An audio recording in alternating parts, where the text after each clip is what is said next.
Welcome back to another episode of the Resellers Mindset Podcast. My name is Mike, also known as the Used Book Guy on YouTube, along with my friend and fellow full-time reseller, Johnny B. We help people start and grow their reselling businesses from the ground up. We also have a weekly Zoom call and private Discord for all YouTube members. Head on over to youtube.com/usedbookguy to join the channel and gain access to the full-length podcast, Zoom call, and private Discord today. Let's get into this week's episode. What is up, everybody? Welcome into episode 13. As always, JB needs to help me with the leftover digits. Look, he don't even know what he's doing here. 13. Today's topic is going to be failing at reselling, right? How does it happen? Is it possible? Personally, it really depends how you define failing. Is it just one aspect of your business? Is it just giving up altogether? There's a million different things we can talk about in this call, and we're kind of going to jump into it. And I'll kind of lead off here with, I would say my own failure in reselling would be trying to be an everything seller and getting burnout to a point where I have to completely change my business model, because when you're selling everything, you need an everything size box, which doesn't exist. Although, maybe somewhere down the road, somebody develops a box where you can just, anything size, it fits it perfectly. But that was kind of the biggest hassle with me, is just the tub inventory system, right? Where you throw everything in the tub. I used to be that guy, and Deb used to Deb used to yell at me all the time about it, because it's like, okay, well, I know it's in the blue tub, but now I got to open the blue tub and dig through the blue tub to find it. And in the blue tub isn't just, what I'm looking for. It's shoes, it's toys, it's games, it's everything. So it used to be a disaster for me. So I would definitely say I failed at selling everything. I didn't have a good enough inventory system. And I think that kind of boiled down to not having enough space, right? There are people that do everything selling really well. One person I could say that just revamped their whole inventory system and sent me a picture of it is Hauled by Holly's Kyle on YouTube. He recently redid all of his inventory. He used to kind of be like me, where he had the space and everything was kind of just laid out around you. So you just say, all right, well, I know this is here, this is there. It's a mental thing, but there's no like physical way to track your inventory. And he went to, nice boxes on shelves. Everything's organized way better than it was. So it is possible to succeed at that, but I failed. So I'm going to throw it over to you here. I was only laughing at you because I did the same thing when I started. Everything just went in tubs. I don't even think they were different colors. But no, yeah, you can, and on the pre-inventory, you can overbuy. And you can set yourself up for failure that way, because if you're spending more than you're making, well, you're going to end up with no money at some point keeping that up. Because the money's not coming in as fast as you need it to, because cash flow is king in our business, right? And as far as inventory management and cash flow go, or not cash flow, as far as inventory management and being an everything seller, it's totally doable. Like you mentioned, I know several other sellers that are everything sellers, and they do just fine. Their life, in my opinion, would be easier if they were to settle on just a few things, but they like buying anything they make a buck on. They live off the flip, right? And the more flips and the different kind of flips they can make, that's their thing. And there's nothing wrong with that, technically. I for myself just prefer to make it simple and easy as I can on myself. That kind of reselling is not for me, but it works for other people. And like I said, there's nothing wrong with that. Do you think a lot of it is the expectations versus reality of reselling, right? So if you just were looking into reselling today, and you're on social media, YouTube, all these TikTok, I think reselling kind of, in general, it gives you a false pretense that all you have to do is go to the thrift store and find the item and buy it, right? There's no really channels. I mean, there are channels, but the majority of the bigger channels kind of don't show you a lot of behind the scenes and kind of how the numbers break down. So I feel like a lot of people jump into it with this expectation that is actually like furthest from reality. No, that's totally true. And I hate to say it, and you're not one of these people, but there are other YouTubers and people on social media and bloggers and all that just post their sales numbers. And sales is not your net dollars, what's coming back to you, unfortunately. There's a few people that do it. It's not everyone that does just sales numbers, but for the majority, I would say the louder voices that put it out there constantly, only speak in sales numbers. And that's not bottom line coming into your bank account. And then you got to factor in your taxes on top of that. Is that pre-tax dollars or before tax dollars? There's just a lot of variables, and it's not that they're necessarily trying to be dishonest, but it's hard to say, hey, I made $1,000 when it's like, no, you made $500. What video is going to do better? The $1,000 video, of course. So I get it. It's a marketing thing for their video content or their blogging content or their podcast even. And I think that transparency transfers over to the individual reseller. They like to talk in big numbers too. We all do. We all like to put ourselves up a little bit better than we actually are. It just sounds nicer to us, and it sounds nicer to other people. Is that bad? Question mark. I don't think it's a thing of dishonesty. It kind of is. Don't get me wrong, but it's a thing. I'm just going to say it's a thing. What do you think the time frame is for somebody to quit reselling if they started today? Like, how long do you think it is until the average brand new reseller quits? I have this like 2-month number in my head for some reason. I was thinking 3 months, but I think that's a little long, because I think 2 months, the first month you're kind of all right, you're kind of gung-ho about it. You just started it, and then you're not getting the results. You're not listing the items. They're not selling. And then by the end of the second month, I feel like that's probably where people quit. What are your thoughts on that? You think that's a good time frame for like new people that actually quit reselling altogether? I think it's longer than that, actually. I think it's more like on 6 months. And here's why. I agree with you. What you just said, that's when they're going to stop, but they're not going to stop thinking about it. I'll get back to it until like the 6-month cycle. And then they just don't think about it anymore. It's officially done. It's even out of their heads. They may write things down on paper. They may make plans, but they never execute on those plans. Or I got to get my listings up. I got to send my box out. They don't, it's just there. And it's an annoyance to them. And then they just eventually give up. What would we say is the biggest cause for people failing? Would it be like, it's hard to kind of pinpoint like one thing, but I guess if you had to choose like a trait, I guess it would be like discipline and consistency are like the main two you kind of need. Right, because buying's the easiest part of what we do. Everything else is actual work after that, right? Going to the post office, putting it up, packing it away, sending it off to Amazon. If you've never done an Amazon before, your first go around is going to take you a little while. And that may be defeating of itself. Oh, this is really hard. It's taking too much time. I don't think they really think about, I can get faster at this. I can get faster and better at this. They don't think along those terms. They think of what's happening to them right now. Do they want to continue to do this? Because I'll be honest, my first box, and this is before I used fancy software, old school style like you, Mike, took me 4 freaking hours. Because I was so concerned. All the interface was new to me, and I was using junky junk Amazon interface, double checking your videos, making sure I had your video up on another monitor, going step by step. And that made it easier and faster. But I didn't have that, it would probably take me close to 6 hours. Yeah. It takes me less than an hour now to do a box. But first time, 6 hours, that's kind of you're self-defeating yourself. If you don't set yourself up, I can do better. I can get faster at this. I agree. Deb says it all the time. Like that first few boxes I did, she didn't say it out loud, but she said, there ain't no way this is going to work.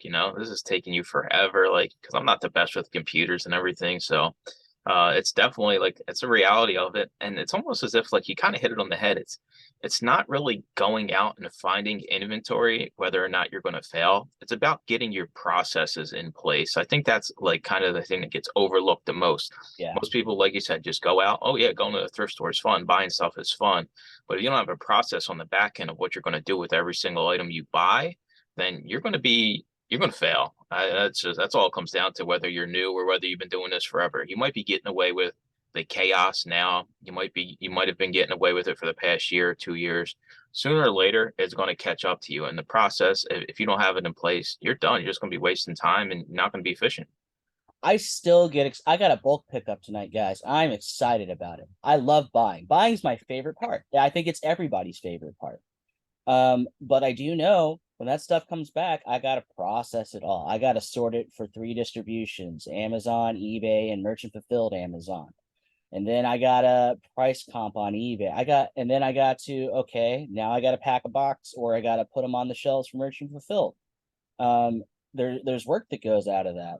And then one sells, I got to ship it out, right? I think shipping is another failure. You mind if I segue to shipping? No, go ahead. Shipping is another failure on people's end, because they'll do the 3-4 day thing, which will affect your sales. First of all, you got to ship fast. And that goes back to what you were saying about discipline. If you don't have like next day minimum, you're going to have less sales because of that. So you got to be disciplined to, okay, an order came in, I got to pack it today, or I got to pack it tomorrow, because at the latest tomorrow it has to go out the door.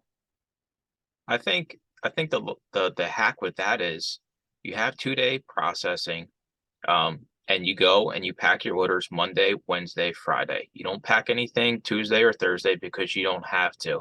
I think that's kind of the way I look at it. Unless I don't have anything else going on, I'll go grab orders because the unit's close enough for me. But I think that's the hack people need to get into. I do agree, longer processing times aren't going to benefit you. We live in a world where everybody expects Amazon type deliveries, where you get it within 2 days, and that's just the reality of it, unfortunately. But I do agree, having a plan for shipping could be another reason I talked about in the beginning, right?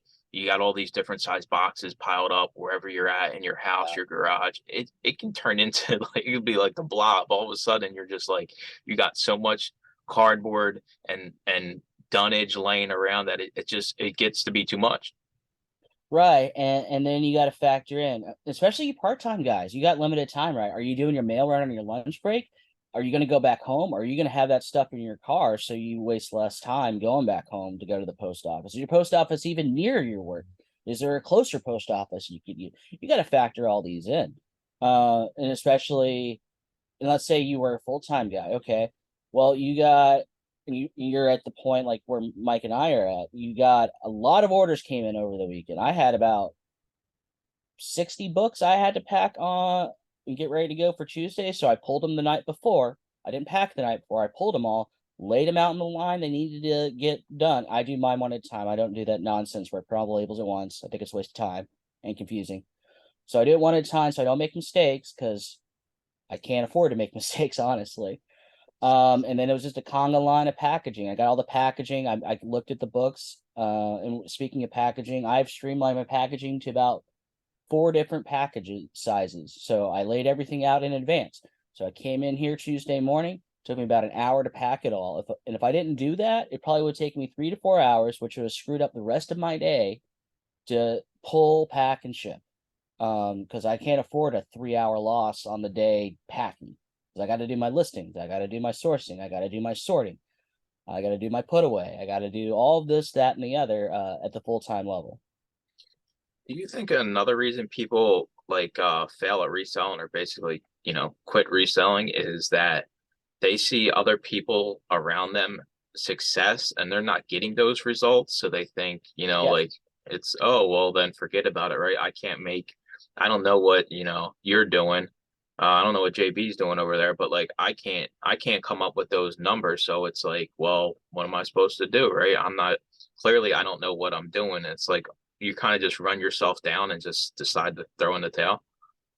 No, I think very much so. And I think even if people stick with it, we compare ourselves to other resellers. I compare myself to you, to be fair. And I'm sure you do the same, even though you'll never do eBay like I do it. But no, I mean, I think we all compare ourselves to other resellers, whether you decided to take the comparison as I'm done, I can't ever get to that, or no, that's my motivation, I want to get to that. Because I think that's the two sides of the coins between sticking with it and quitting. Is you do that comparison and like, I want to be like that guy, or I want to do better than that guy, especially if you have the super competitive personality type. And if you're not as competitive, it's easier to go on the other side of the coin, like, I can't be at that level, I'm just gonna quit. Or the other way you can take it, and I've seen people do this, I'm just going to do the best I can on my level. How am I going to do it? I'm never going to be like Mike. How am I going to do it the best I can? What's my maximum potential? How can I live up to me, not anyone else? That's the other way to take it. I fall into I don't compare myself like with numbers anymore. I'm more or less when I see like if I compare myself to you or somebody else in the group or another YouTuber or another Amazon seller, I look at the processes, right? Like I'm comparing my process to somebody else's because if I can refine my process, I'm in turn going to make more money. I know that sounds so weird to think about, but like I'm happy for people like, you make a lot of money. I'm happy for you. I don't care if you're making more than me. I want to know, hey, how are you getting that much out of your time, right? What are you doing differently, better than me? Because sales just comes with inventory. The more you list, the more you sell. That's just the way it works. But the processes are where you get your time back. So I'm Right. kind of like, I seriously don't compare like my sales numbers to anybody else. Yeah, sure. It's like to shoot your number off. Oh, how are your sales today? Whatever. But it doesn't bother me. I'm like, hey, so what are you doing differently? Right. And I don't think, at least for me, I don't compare myself to whatever they put in their bank account. I compare myself to how many boxes they're sending out, how many listings they're doing, how many they sold. I don't care about the numeric value personally. I just want to have my sales frequency. I want to have my output frequency capacity go up. Those are the things today I compare myself to. Would it be nice to have a bajillion dollars a year, just like, I don't know, whatever big book selling company there is? Sure.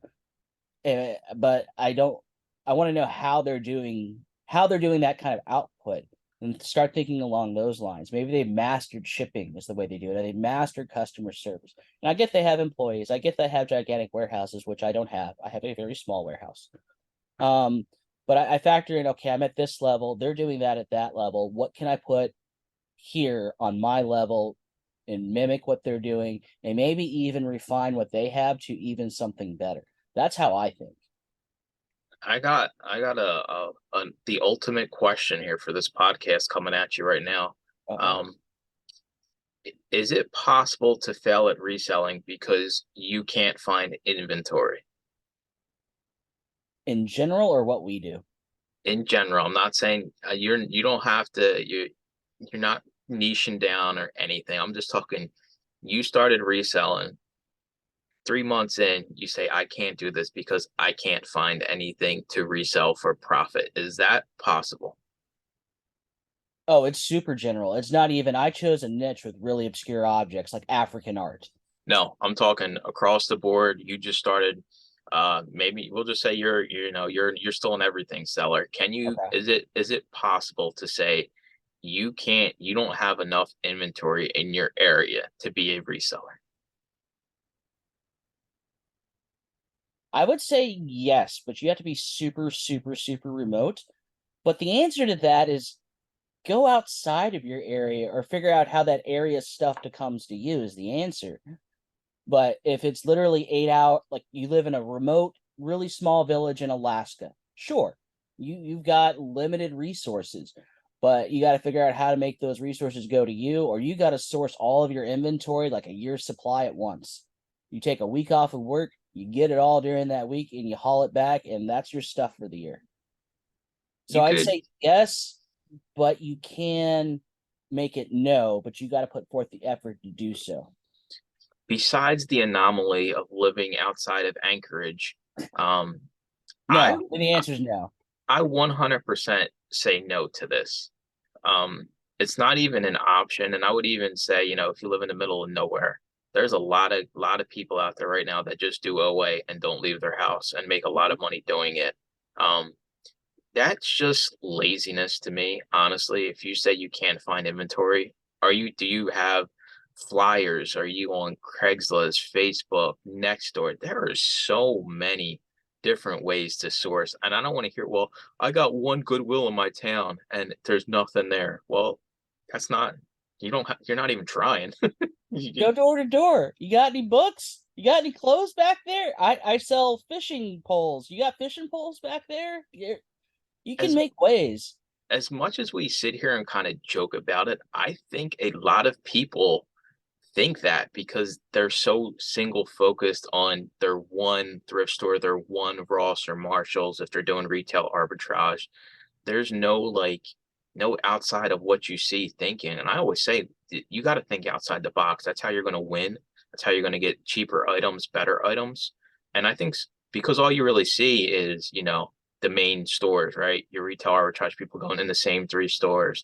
all your thrifters going in thrift stores. You know, they really don't see a lot of behind the scenes of person to person buys, collection buys, things like that. There's so many different things you can do. And I think since it's so mainstream now that a lot of people only think that is the way.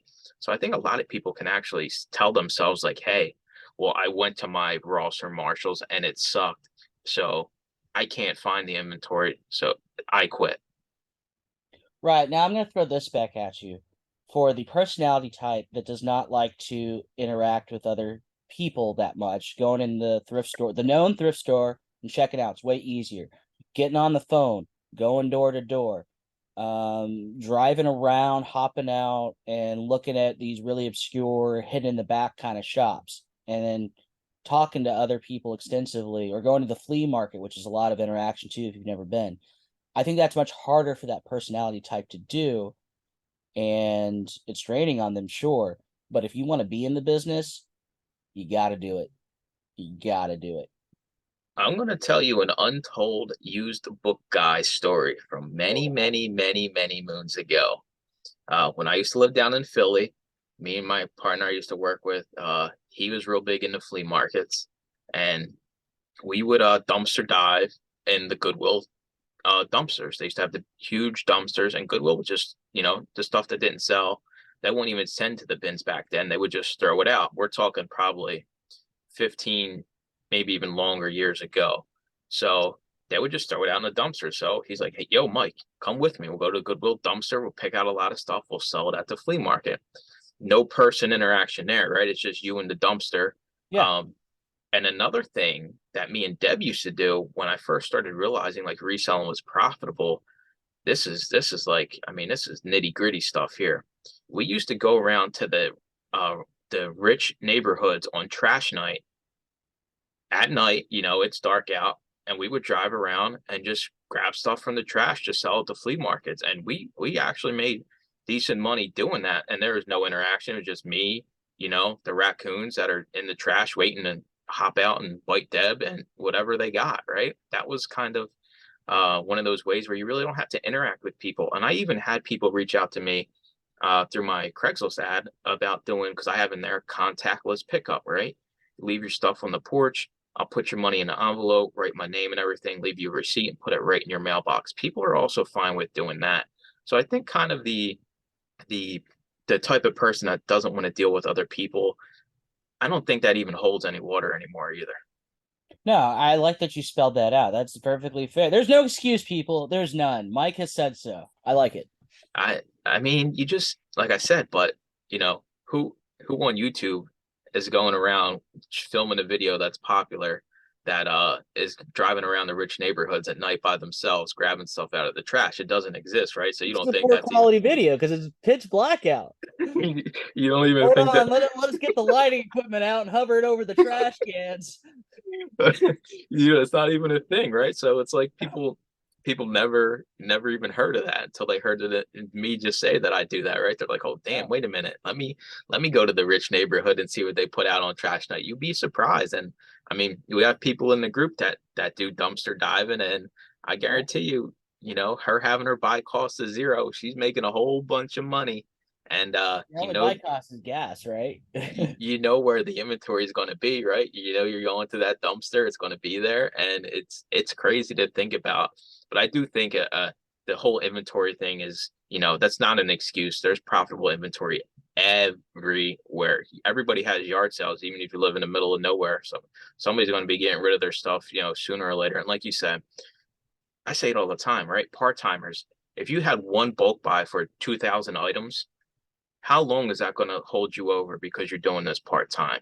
It's almost backwards thinking. Like, you shouldn't be going out sourcing from thrift stores if you're part-time. You should be looking for bulk deals, because then you don't have to leave your house and you can work around your schedule, not the thrift stores and your work schedule. And when he says bulk deals, he's not speaking of Gaylords. No. I think the Gaylord thing is, I honestly think it's a thing of the past. Unless you're doing huge volume and you have a lot of employees and a big old warehouse, Gaylords are a thing of the past. It doesn't make sense. You want to go out and buy people's personal collections, people looking to move and downsize. That's where the money is, right? I have one coming up, and he's got all of his stuff alphabetized. And it's like, that's the kind of stuff where you're going to find the gold, right? You're not getting no doubles. Clearly this person takes care of their stuff. So it's one of those things where, that can literally change your whole business, your whole income for the year if you're doing this part-time. Right. And like myself, I call it, I buy my own Gaylords, or I make my own Gaylords with these bulk buys, right?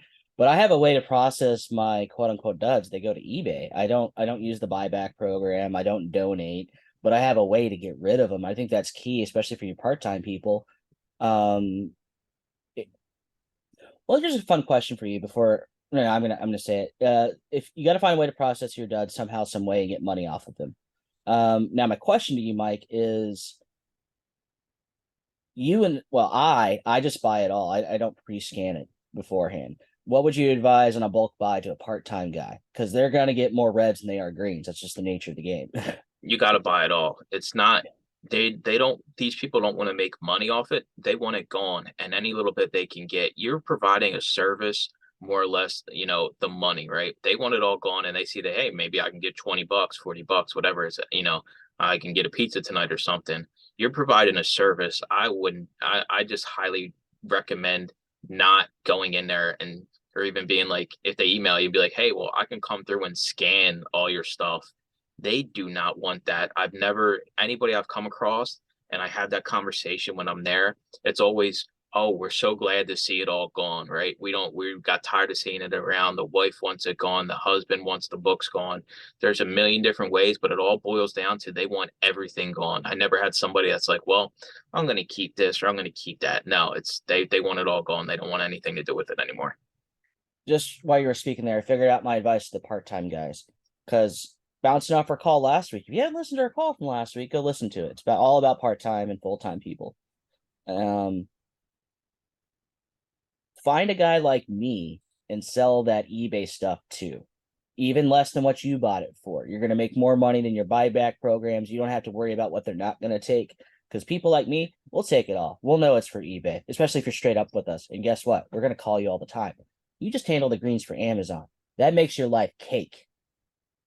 If you live by me, I would literally just give you all my eBay crap. Like that's where I'm at. And I've even thought about doing that, right? Finding somebody to do maybe a consignment with or something like that. Yeah. But I mean, I'm much more selective with my eBay stuff, so I really don't have a huge backlog of inventory waiting. Can I speak about the box or no? Yeah. So Mike sent me a box of stuff he didn't want to deal with. What I loved about Mike's box was all his books were clean. Like, I'm used to dealing with filthy books, water damage books, all this. Mike sent me a nice box of clean looking books. They're all free. They're all free from the library too. So I mean, people take care of their stuff. I mean, for the most part. I got another box coming your way probably this week. Yeah, I texted you the other day about that junk. I got to get through that box still. It's the only one I have left of the books. I just threw it to the side because Deb was scanning everything else. But find somebody like, this crazy person who loves eBay and say, hey, I'll send you a box of books. You cover shipping and maybe give me $5 or something like that. You don't even got to deal with it. You just throw it in a box. I mean, you don't even got to do what I do and make sure it's nice and neat. You just throw it in there and send it off, right? Most people don't care. They just want the inventory. Yeah. And the huge sellers, you can't have enough inventory because that's how you grow. But kind of back on the topic of failing, it's like, if you're not consistent, and I know it's hard to be consistent when you're part-time, especially if you want to have this, on the side and be serious about it, life happens, right? So you got to kind of mitigate life happening and kind of try to stay a week, 2 weeks ahead of it. And I'm guilty of this. There's a lot of things I don't get ahead of, and I always tell myself I should. But being part-time, it's hard to be consistent. And I think when you're not consistent, you might be thinking about it, but if you're not taking action, you're not going to get results. And it's almost as if like you keep thinking about you're going to do this, and it never happens. And you keep telling yourself, oh, I'm going to be able to make this much money, and it doesn't happen. It's just like a never-ending cycle of burnout, and that's why a lot of people go away. I got an answer for that. In my other group, there's a lot of parents. I'm talking anywhere from a single child infant still waking up at 2 a.m. kind of thing to like the person who has 15 kids. They got no time, right? None, because all the time's allocated to the kids. Well, they've given up sleep in one of two areas. Either they're getting up before the kids get up, or they're staying up till after the kids go to bed to do their reselling business. That's the only solution I've seen work for those kind of people that have zero time. They either stay up late or they get up early and they get their work done and they go about their life. Because life for those people, it's go, go, go, go all day. I would say that if you're new and you're doing this and you're kind of on the fence, reselling doesn't have to work, right? It's okay to decide, hey, this business isn't for me, right? It happens every day. Large, companies, they decide, hey, all right, we want out of this, right? We don't want to do this no more. So I think it's okay to quit reselling or, decide to do something else with your life. And I think that kind of gets lost, right? Just because you decided to stop reselling doesn't mean you're a failure. You can go do whatever you want in life. You can do anything. And a million ideas out there you probably have in your head that you are wanting to do. And, maybe this just isn't a good fit. So don't think just because, you didn't succeed at reselling that, that's it. You're a failure at life. That's not the case at all. This is literally one little microcosm of the world. Right. And if you want to take a step back and say, I'm not even a part-time, I'm a hobbyist. And you got to be okay with that, though. Don't compare yourself to the numbers. Don't compare yourself to what other people are doing. You're a hobbyist. And at that point, have as much fun with it as you want. Buy all the things, buy all the crazy things for all the crazy boxes. But you got to make that acceptance. You have to have that acceptance for yourself, though, that I am a hobbyist. That's it. Thanks for listening to another episode of the Resellers Mindset Podcast. Today's full episode and all previous episodes are available to all YouTube members, along with the weekly Zoom call and private Discord. Head on over to youtube.com/theusebookguy and consider joining for as little as $2.99 a month.